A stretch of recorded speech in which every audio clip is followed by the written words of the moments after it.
There should be a movie about me trying to make this video, and it might even get screwed up here.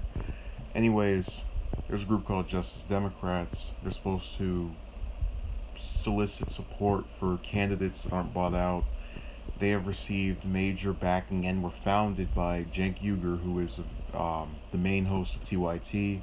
Their YouTube channel has 3 million subscribers. They're very popular just off of that number alone, plus their average views. He's very much been at the forefront of this movement of sorts. And yesterday it was reported that there were several posts of his or online statements that he had made that were interpreted as being sexist discovered, which had been written 18 years ago. Now, he put out a statement apologizing for this, but I want to read the statement that was put out by the Justice Democrats campaign director.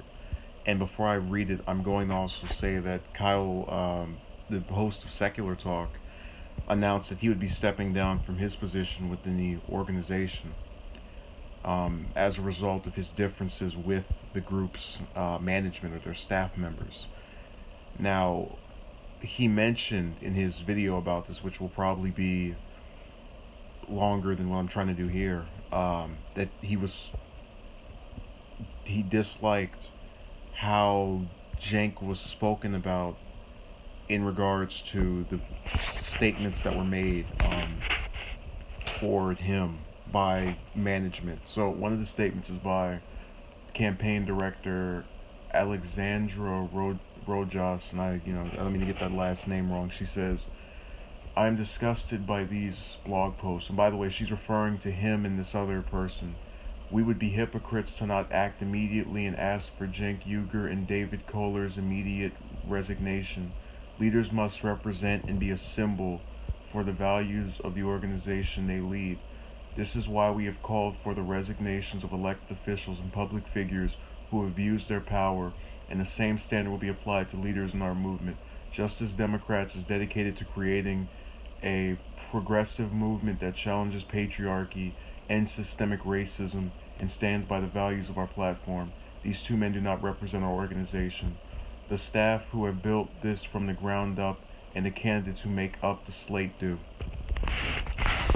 So, in reading that, I felt that she was using him as so I don't think any of us would disagree with the idea that sexism and racism are two things that are bad, that should be condemned.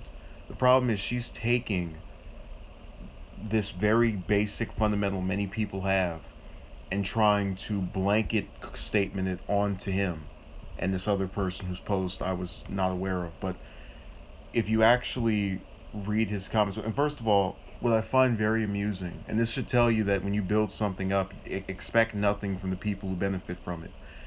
TYT's YouTube channel has 3 million subscribers. Cenk is the main host. Now, even if one were to say that the Justice Democrats group is composed of many other influential people, you would be absolutely incorrect to say he was not an influential figure in the creation of this group or in its exposure. He promoted them repeatedly on his platform. He founded the group. It really does feel as though, and what's disturbing is that if you listen to Kyle's version of events, he talks about how when he went and spoke with the various people there, they all ganged up and said, "Yeah, we're not having this." And it was just this group that got together and said, "We're going to get rid of this person that is at the face of this movement and is very popular." And just it felt as though there was a coup almost, leading to his wanting to get out of it, which, given the way that this statement reads, I can't say I blame him.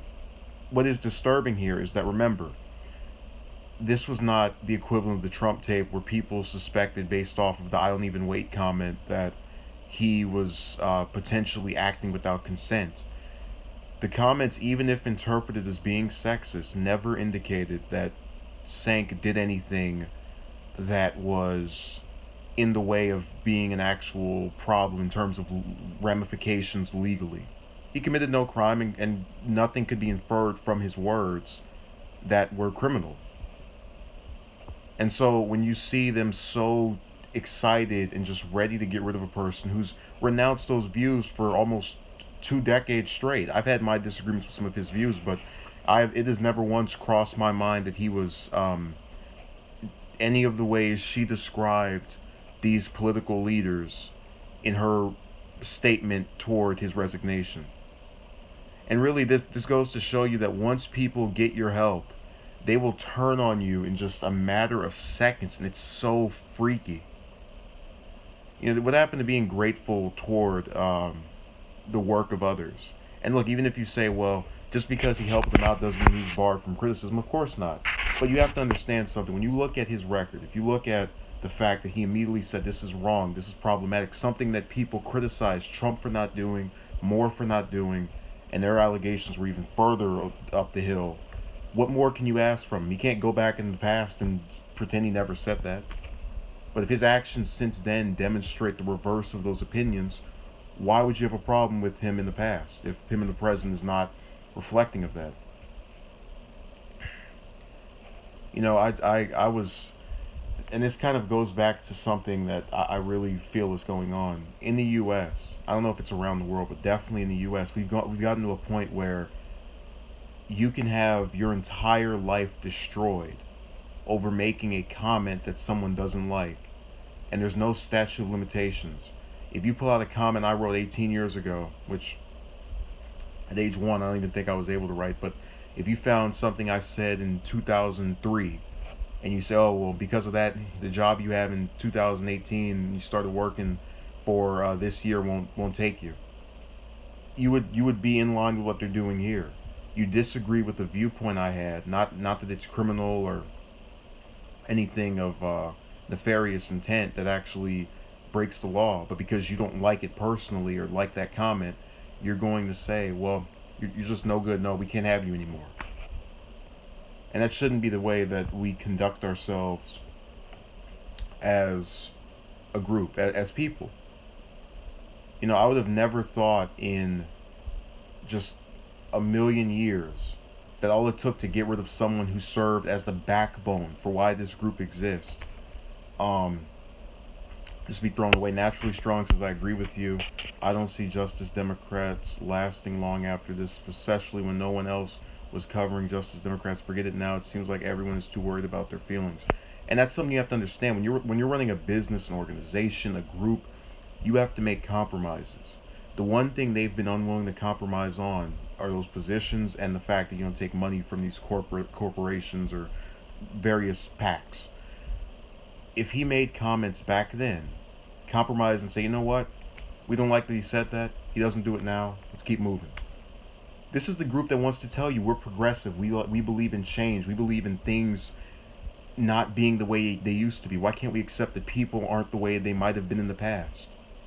Why is that so hard to believe when we've had the proof demonstrated to us time and time again?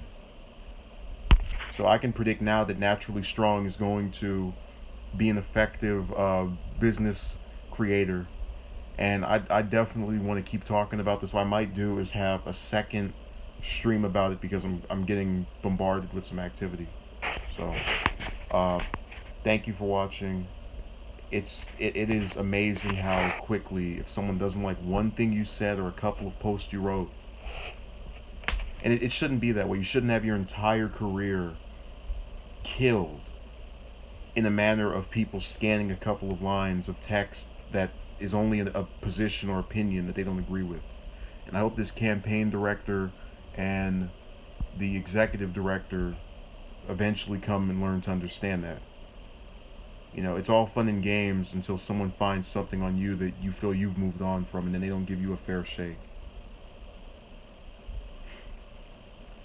It's so aggravating to think that the narrative I've been trying to sell, which is that you have to be able to move beyond words and look at those who are actually doing things, just keeps on being relevant in other platforms. MLG Gaming says, how do I deal with not being able, that is, I am not the guy to go to for relationship advice, and that is off topic. But if I end up having another stream, I will certainly address that.